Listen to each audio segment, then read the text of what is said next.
The house was gone. Flames had eaten everything. The roof collapsed in a roar. Glass windows shattered like screams. Smoke curled into the sky, thick and black like grief. Ha-joon stood in the rain, barefoot, staring at what used to be his home. The fire lit up the dark like a signal to the gods. And as the last wall fell, he whispered the only thing that came to his mind. Why? He didn't know who had done this, didn't know why his peaceful life had just ended in fire. But he had seen the truck, a black one. No license plate. 3 people inside, faces hidden behind hoods. They didn't look back as they drove away. They left him with ash-farand questions. His name was Ha-joon. Just a few hours ago, he was a quiet man, university lecturer, an anthropologist who studied ancient cultures. He loved maps, dusty books, and long walks alone. He lived on the edge of the forest in a peaceful village near Gyeongseon. Didn't bother anyone. He thought that would keep him safe. But now, he was running through the jungle-like forest, rain soaking his skin. Branches whipped his arms. His feet bled from sharp stones and wet roots. Behind him in the distance, he heard the sound of engines. They were coming back. They were hunting him. All of this had started 3 weeks ago. A package arrived with no return address. Inside was a strange ceramic shard gray, and ancient, with carvings that didn't match any culture he knew. Next to it was a note, handwritten and shaking. Professor Yoon-taek knew too much. No. You are beginning to know too much. Ha-joon stared at the note for a long time. Yoon-taek had been his mentor. A kind, brilliant man who had guided Ha-joon through his studies. He died a month ago in a supposed car accident. Everyone believed it, till now. Now the house was burned. Ha-joon was being hunted. It all started with the shard. He didn't know where to go. He only knew he had to keep moving. The forest grew denser. Shadows seemed to stretch and shift around him. Then he heard something strange. Not the rumble of engines, not footsteps. It was music, a soft hum. It's like a lullaby sung by the forest itself. High and low at the same time, not from one direction, but all around him. Ha-joon stopped, breathing hard, leaning against a fallen tree. His body ached. His head spun. And then he saw her. She stepped out from the trees like she had grown from the ground itself. Her skin was green, glowing faintly in the moonlight. She was tall, slim, with ridges on her forehead and pointed ears. Her eyes were deep emerald, ancient and sharp. Shouldn't be here, she said.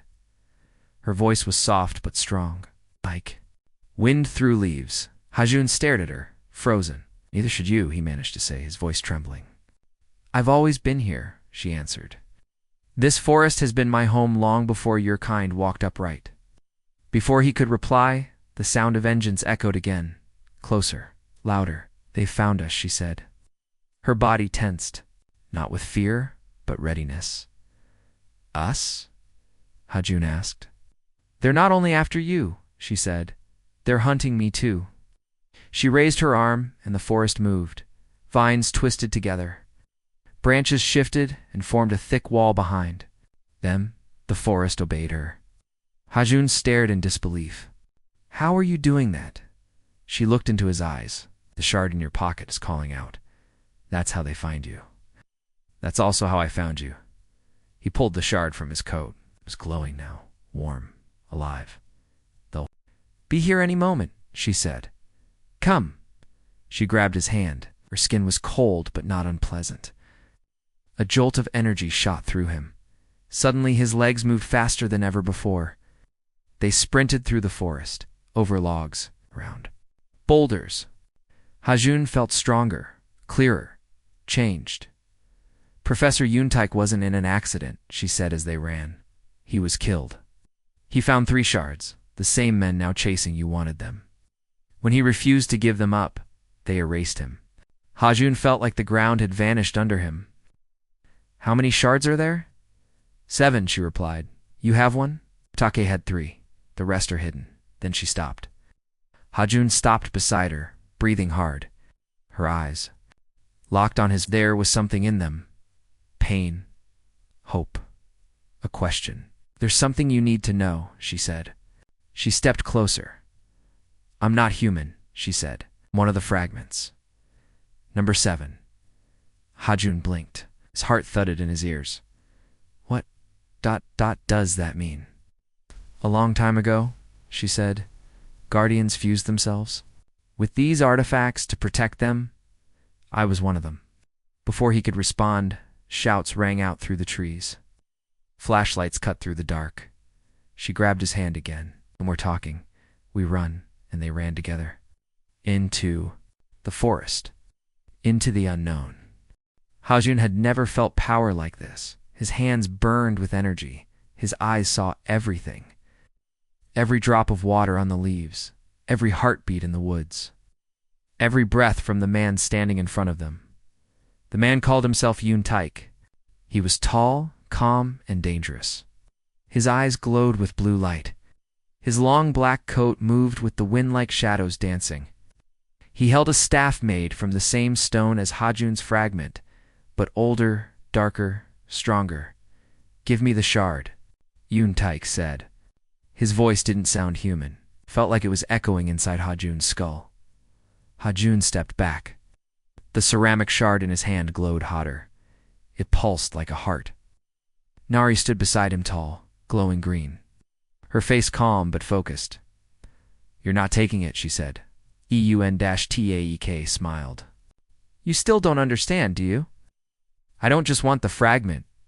I am its true heir. My bloodline created them. My ancestors were the first guardians. You're just ... leftovers. Ha-joon's mind spun. You're lying. The guardians protected the world. They didn't hunt people. The man's smile faded. They used to. Till people like her, he said, pointing to Nari, broke the code. She fused herself with a shard and ran. She was supposed to die centuries ago, but she hid and waited. Nara's hand tightened around Ha-joon's. I waited for him, she said softly. For someone the fragments would choose. Yonteek raised his staff. This is your last. Chance. Ha-joon stepped forward and pulled out the shard. Then Nari threw something across the air. Another fragment. Ha-joon caught it with both hands, and the moment the two shards touched, the forest exploded with light. Golden and green light shot around them, swirling in a storm of energy.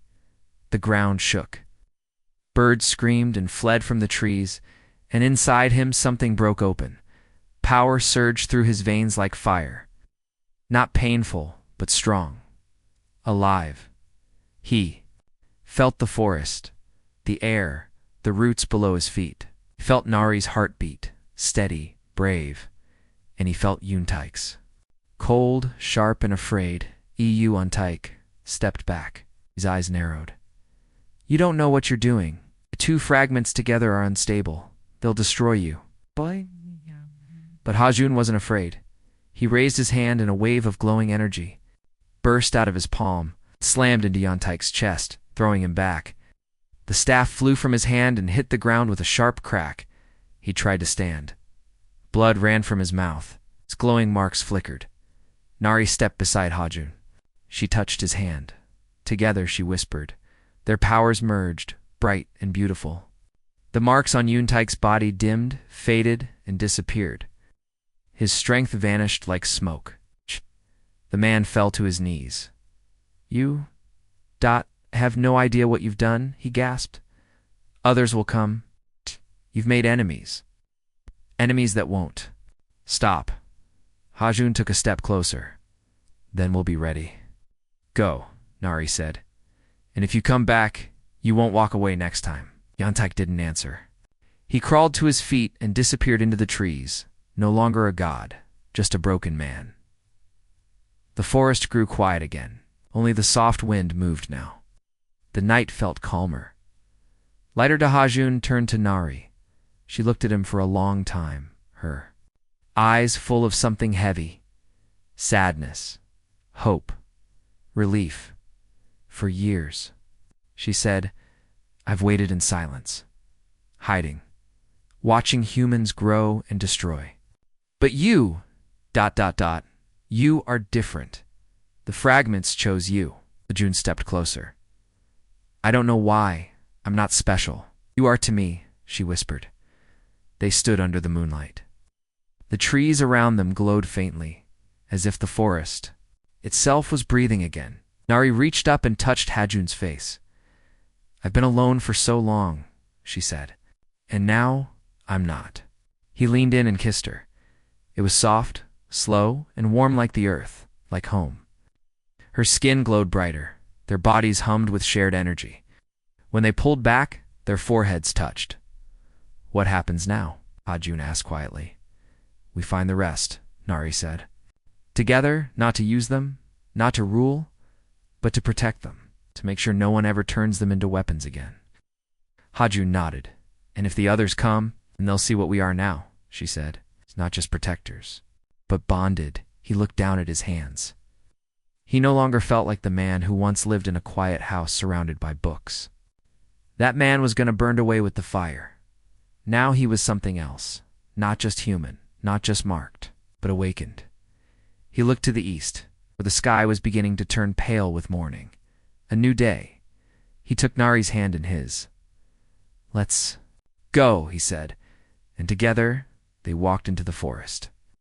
Toward danger, toward answers, toward a future where the fragments would be safe because they would protect them, not as humans, not as weapons, but as fate.